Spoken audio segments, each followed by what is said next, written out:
Hello, everybody. Thank you. Thank you. Thank you, everybody. All right, everybody, go ahead and have a seat. How's everybody doing today? How about Tim Spicer?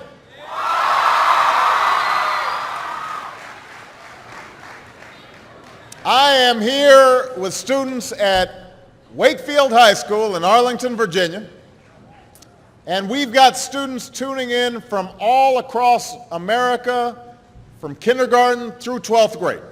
And I am just so glad that all could join us today, and I want to thank Wakefield for being such an outstanding host. Give yourselves a big round of applause.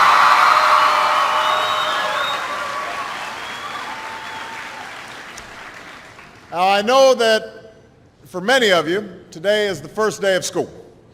And for those of you in kindergarten or starting middle or high school, it's your first day in a new school, so it's understandable if you're a little nervous.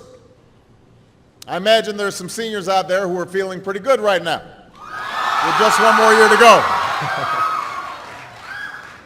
And no matter what grade you're in, some of you are probably wishing it were still summer, and you could have stayed in bed just a little bit longer this morning. I know that feeling. When I was young, my family lived overseas. I lived in Indonesia for a few years. And my mother, she didn't have the money to send me where all the American kids went to school. But she thought it was important for me to keep up with an American education. So she decided to teach me extra lessons herself, Monday through Friday, but because she had to go to work, the only time she could do it was at 4:30 in the morning. Now, as you might imagine, I wasn't too happy about getting up that early. And a lot of times I'd fall asleep right there at the kitchen table. But whenever I'd complain, my mother would just give me one of those looks and she'd say, "This is no picnic for me either, Buster." So I know that some of you are still adjusting to being back at school, but I'm here today because I have something important to discuss with you. I'm here because I want to talk with you about your education and what's expected of all of you in this new school year.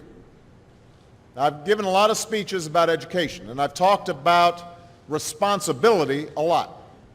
I've talked about teachers' responsibility for inspiring students and pushing you to learn.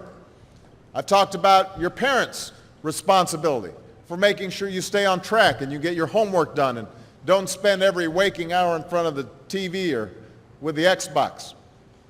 I've talked a lot about your government's responsibility for setting high standards and supporting teachers and principals and turning around schools that aren't working, where students aren't getting the opportunities that they deserve.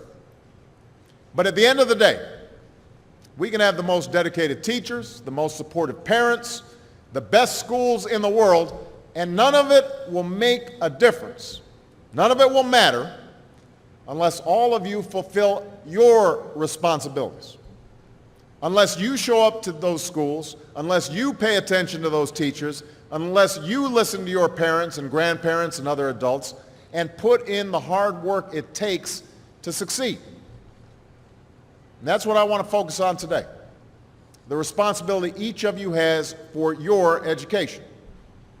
I want to start with the responsibility you have to yourself. Every single one of you has something that you're good at. Every single one of you has something to offer. And you have a responsibility to yourself to discover what that is. That's the opportunity an education can provide. Maybe you could be a great writer, maybe even good enough to write a book or articles in a newspaper, but you might not know it until you write that English paper, that English class paper that's assigned to you.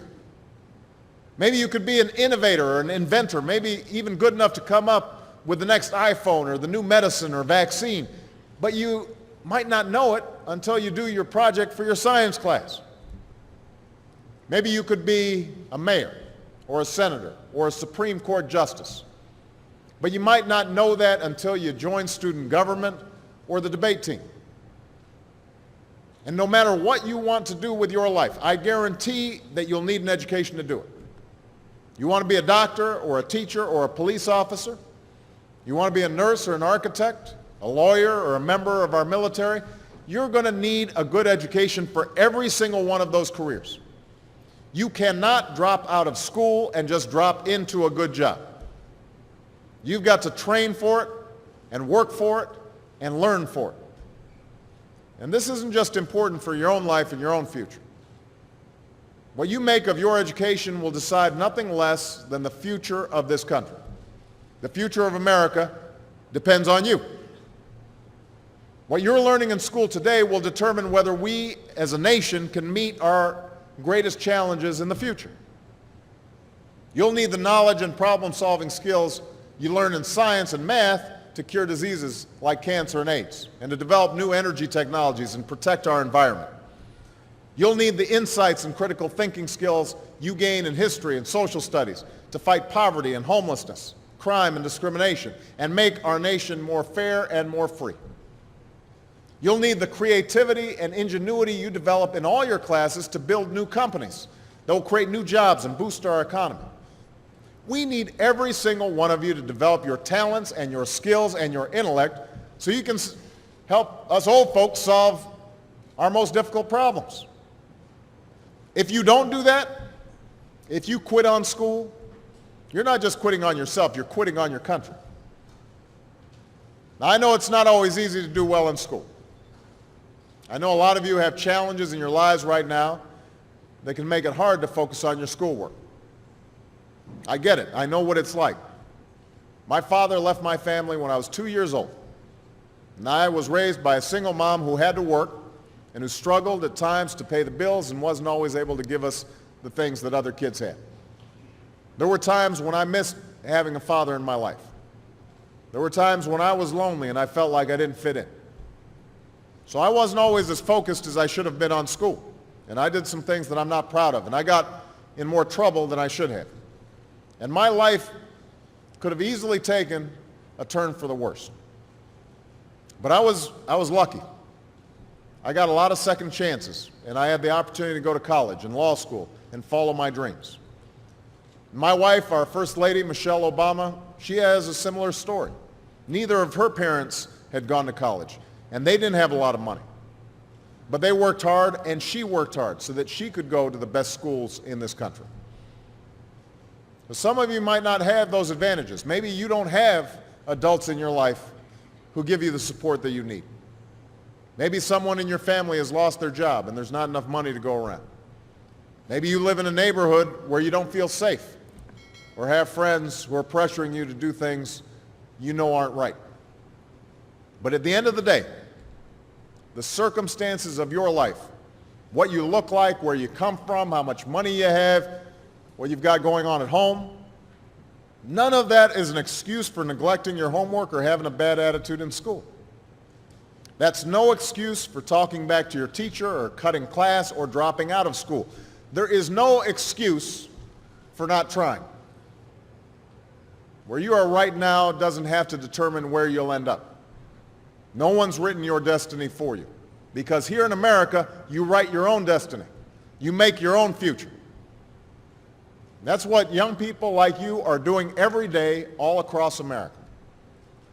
Young people like Jasmine Perez from Roma, Texas. Jasmine didn't speak English when she first started school. Neither of her parents had gone to college. But she worked hard, earned good grades, and got a scholarship to Brown University, is now in graduate school studying public health, on her way to becoming Dr. Jasmine Perez. I'm thinking about Andoni Schultz from Los Altos, California, who's fought brain cancer since he was 3. He's had to endure all sorts of treatments and surgeries, one of which affected his memory, so it took him much longer, hundreds of extra hours to do his schoolwork. But he never fell behind. He's headed to college this fall. And then there's Chantel Steve from my hometown of Chicago, Illinois. Even when bouncing from foster home to foster home in the toughest neighborhoods in the city, she managed to get a job at a local health care center, start a program to keep young people out of gangs, and she's on track to graduate high school with honors and go on to college. And Jasmine, Andoni, and Chantel aren't any different from any of you. They face challenges in their lives just like you do. In some cases, they've got it a lot worse off than many of you. But they refuse to give up. They chose to take responsibility for their lives, for their education, and set goals for themselves. And I expect all of you to do the same. And that's why today I'm calling on each of you to set your own goals for your education and do everything you can to meet them. Your goal can be something as simple as doing all your homework, paying attention in class, or spending some time each day reading a book. Maybe you'll decide to get involved in an extracurricular activity or volunteer in your community. Maybe you'll decide to stand up for kids who are being teased or bullied because of who they are or how they look. Because you believe, like I do, that all young people deserve a safe environment to study and learn. Maybe you'll decide to take better care of yourself so you can be more ready to learn. And along those lines, by the way, I hope all of you are washing your hands a lot and that you stay home from school when you don't feel well so we can keep people from getting the flu this fall and winter. But whatever you resolve to do, I want you to commit to it. I want you to really work at it. I know that sometimes you get that sense from TV that you can be rich and successful without any hard work, that your ticket to success is through rapping or basketball or being a reality TV star. Chances are you're not going to be any of those things. The truth is, being successful is hard. You won't love every subject that you study. You won't click with every teacher that you have. Not every homework assignment will seem completely relevant to your life right at this minute. And you won't necessarily succeed at everything the first time you try. That's okay. Some of the most successful people in the world are the ones who've had the most failures. J.K. Rowling, who wrote Harry Potter, her first Harry Potter book was rejected 12 times before it was finally published. Michael Jordan was cut from his high school basketball team.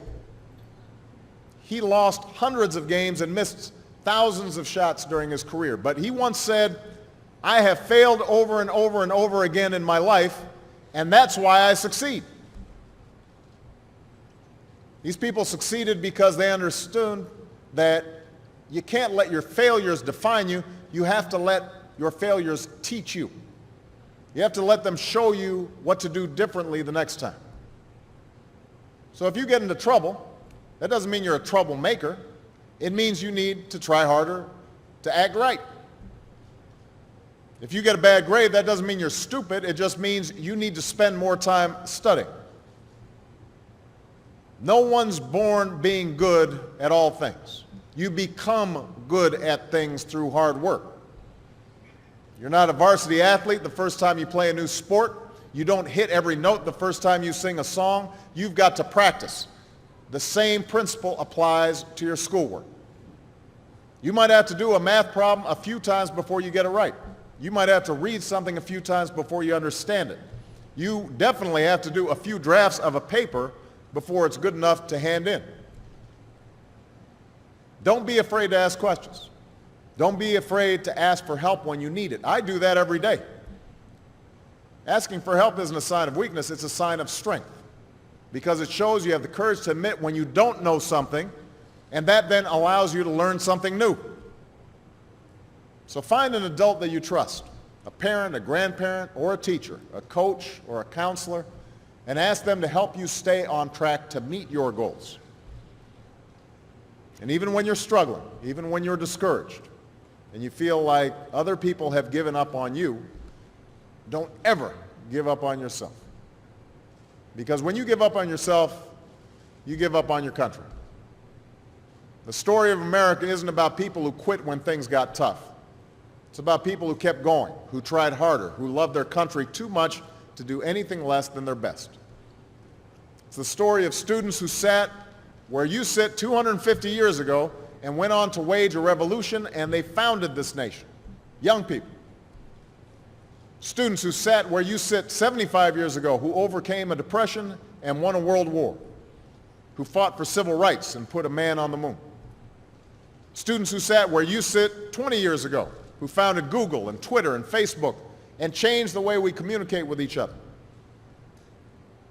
So today, I want to ask all of you, what's your contribution going to be? What problems are you going to solve? What discoveries will you make? What will a president who comes here in 20 or 50 or 100 years say about what all of you did for this country? You know, your families, your teachers, and I are doing everything we can to make sure you have the education you need to answer these questions. I'm working hard to fix up your classrooms and get you the books and the equipment and the computers you need to learn. But you've got to do your part too. So I expect all of you to get serious this year. I expect you to put your best effort into everything you do. I expect great things from each of you. So don't let us down. Don't let your family down or your country down. Most of all, don't let yourself down. Make us all proud. Thank you very much, everybody. God bless you. God bless America. Thank you.